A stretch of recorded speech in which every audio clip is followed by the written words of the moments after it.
แต่เก่งนะบุญคุณเลยเสือกับปลาเป็นตัวสัตว์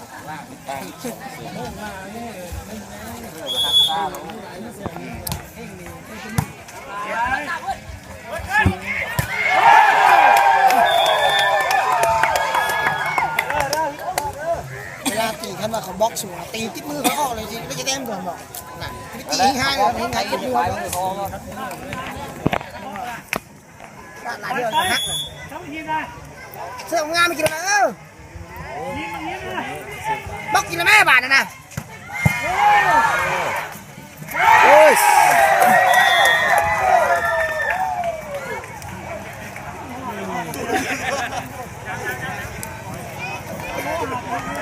ดึงแล้ว มันเป็นยังไงกินเด้อกินเด้อ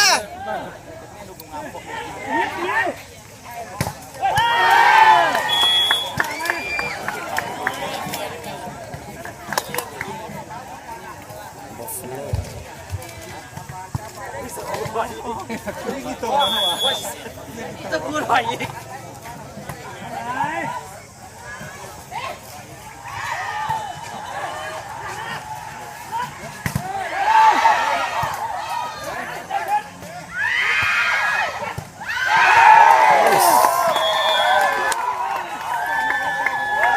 พี่เอาแชมป์แล้ว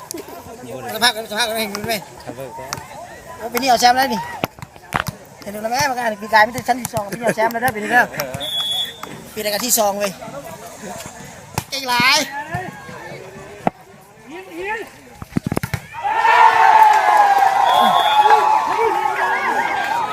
ได้ใจแล้วได้ใจแล้วเจ็ดหนึ่งเจ็ดสอง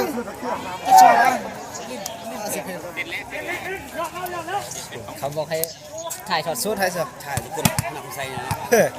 เห็นตะกุนเลยเห็นแต่ก้นลูกเสือพี่ลูกหลาย